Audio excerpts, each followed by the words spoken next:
I was travelling from Brisbane home to Palmwoods on the Sunshine Coast. I left work at 4 p.m, got on the first train that was heading north. They told us it was only going to go as far as Petrie. Got on that train, it terminated at Fortitude Valley.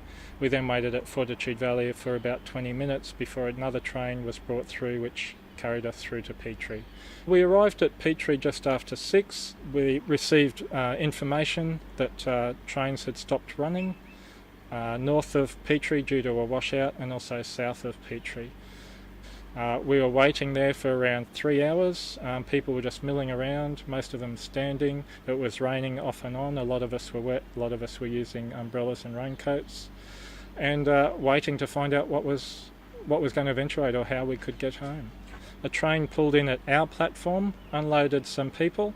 That train remained there. Some people had already approached me because by this time we'd been standing around the station for just over 3 hours, and I asked the driver whether we could just open the doors of the train so that people could hop on out of the cold and just be comfortable on a soft seat, because at this point in time people were sitting on the steel seats that were there, they were sitting on the stairs that led to the overpass, and many were just standing around. The driver told me that he would check with the guard.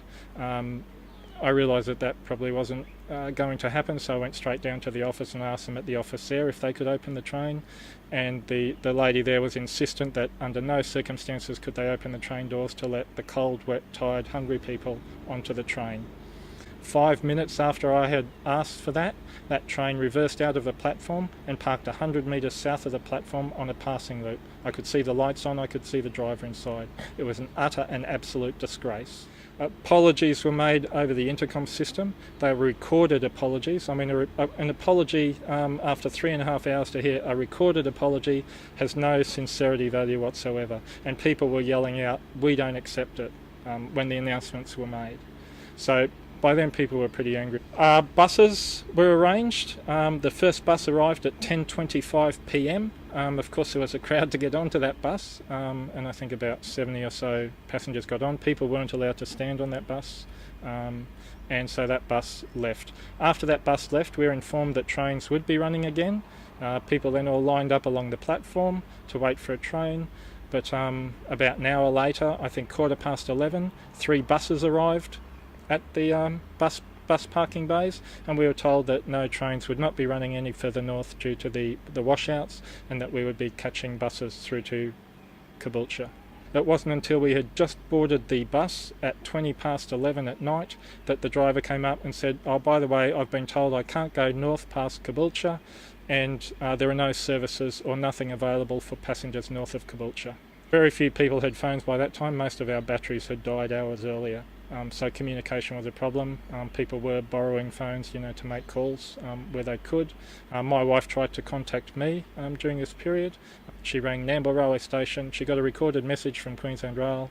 She was told by Nambour Station to ring Queensland Rail and basically got nowhere, and she didn't know where I was or what time I could get home. A person recognised me who also lives just locally nearby in Woombye, and he offered to give me a lift home. His wife drove down from Woombye to meet us at Caboolture at midnight with her 7-month-old baby son in the car, and their 4-year-old daughter.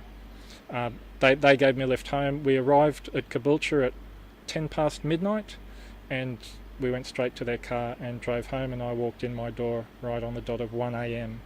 All the other people that arrived at Caboolture, I have no idea how they could have found their way home or how they ended up, what happened to them. Whoever made the decision to abandon Sunshine Coast passengers at Caboolture at 10 past midnight, they need to be disciplined or sacked.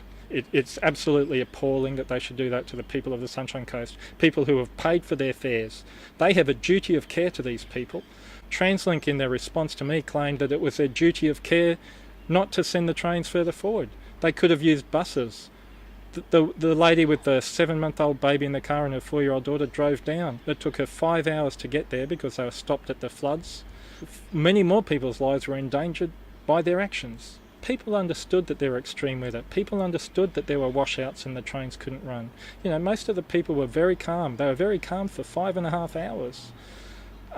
So we understood that, we accept that. But when a train is sitting there that people could get on, we were cold, we were tired, we were wet, we were hungry. I saw people asleep I saw a person asleep on the stairs. I saw a person asleep at the bottom of the stairs. To deny us that in the circumstances is just utterly atrocious, and someone needs to be held accountable for that too.